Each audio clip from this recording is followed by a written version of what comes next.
If your child crosses their arms, glares at you, and just flat out refuses to do their homework, your very first instinct is probably to assume they have a discipline problem. Right. Or you think maybe it's a learning disability if it's been going on for a while. Exactly. But what if the actual problem in your house is simply the word homework? Yeah, it's a profound shift in perspective. We are so conditioned to look at a child who won't focus and immediately assume that, like, a part is broken. Like a mechanic diagnosing a bad engine or something. Yes, we try to diagnose a struggling child the exact same way. And that assumption is exactly what we're challenging today. So if you're joining us right now, welcome. Today's deep dive is pulling from this really intriguing set of module scripts from a curriculum called Empowered Homefront: How to Start Homeschooling in 90 Minutes a Day. It's a fascinating collection of material. I mean, mostly because it steps entirely outside the traditional educational paradigm. Well, completely. The overarching theme here suggests that in the vast majority of cases, parents aren't actually dealing with a discipline issue or a cognitive deficit. They're dealing with an environmental design problem. Which is just such a radically different framework. And our mission for this deep dive is to really extract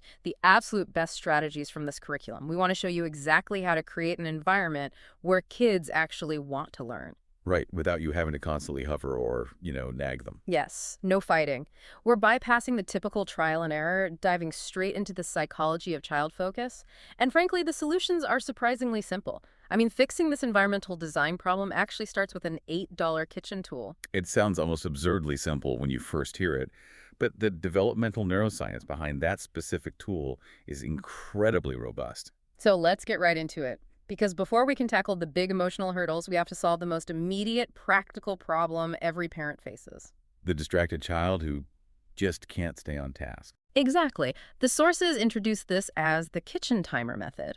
And the core argument is that focus is not about constantly reminding a kid to stay on task. Because doing that is just... It's exhausting. Right. You spend more energy managing their attention than actually teaching. Because nagging is an external management system. It requires constant parental fuel, Yeah. So instead, focus is about creating visible structure. And the tool for this is just a simple physical timer.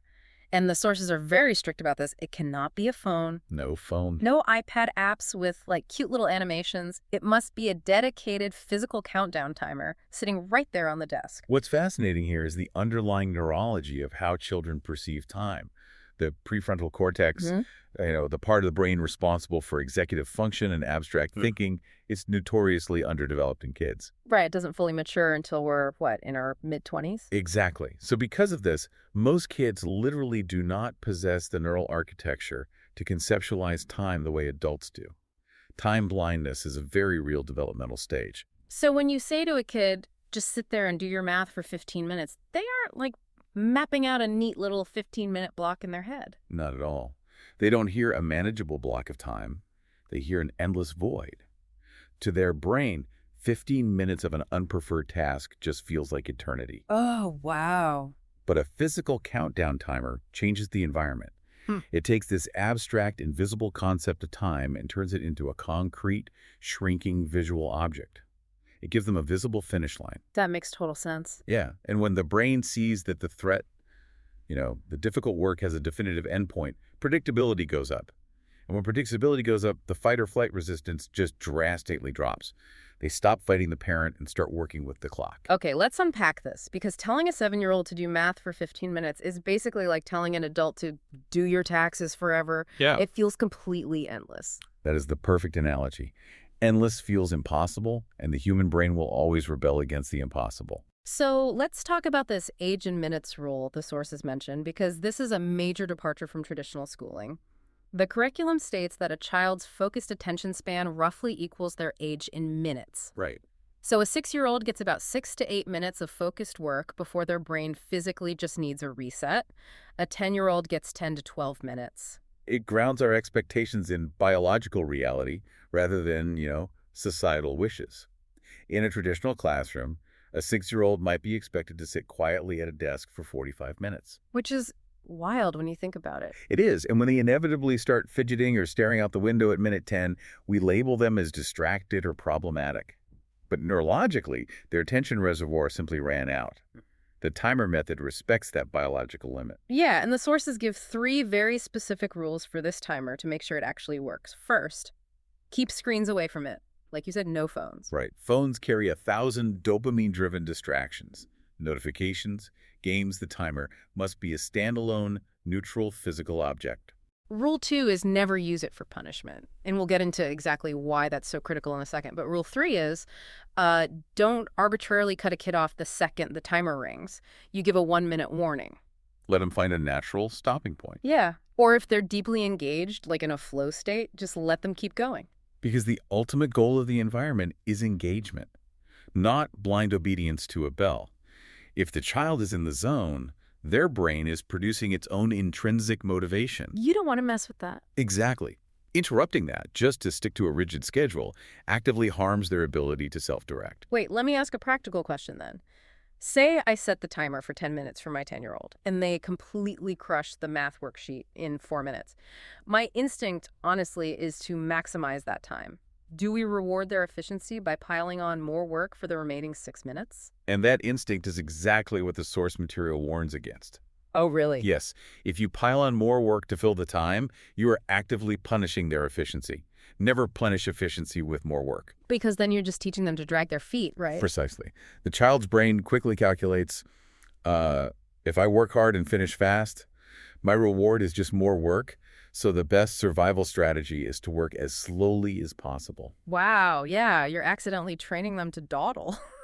If they finish early, the curriculum is emphatic. Yeah. Either let them be done or use the time for a quick, low-stakes verbal review of something they already know, just to build confidence.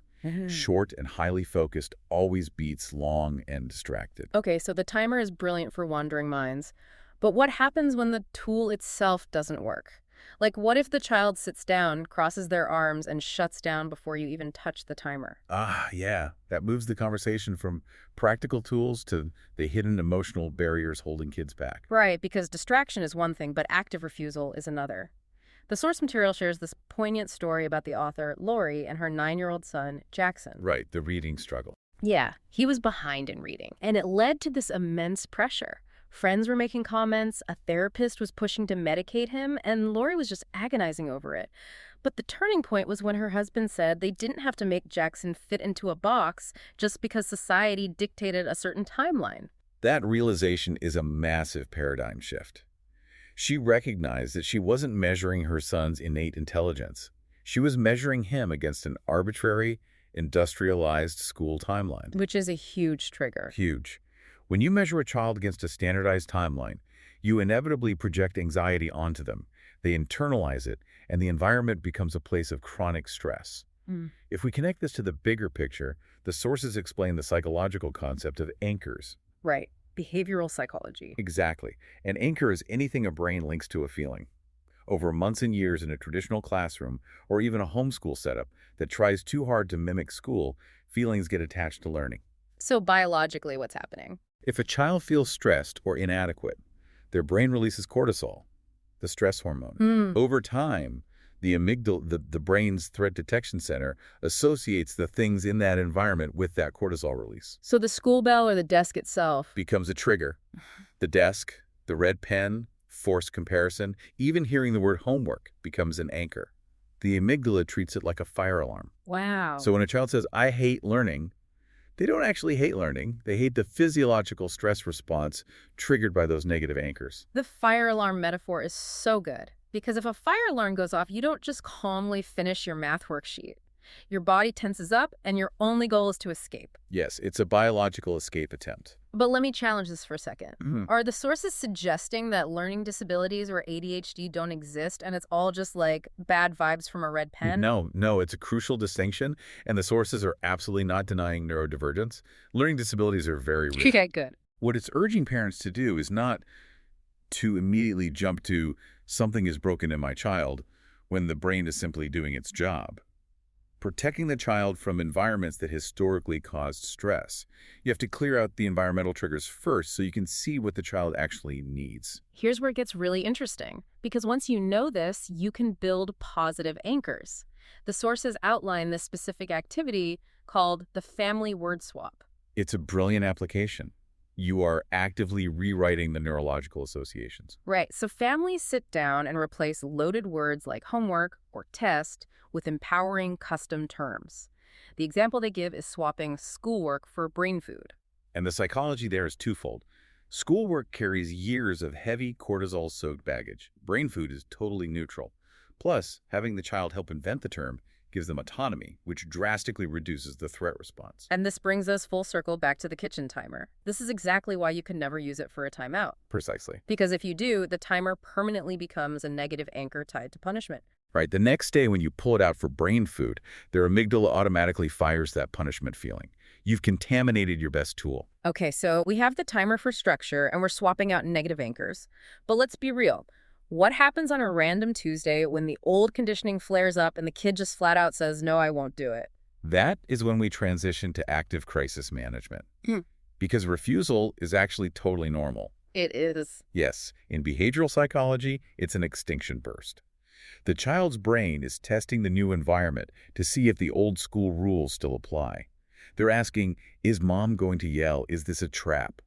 It typically takes 2 to 4 weeks to pass. So what does this all mean? When they refuse, do we force them to sit there or do we just give up and let them go play video games? This raises an important question, because those are the two defaults and both are wrong. Okay, why?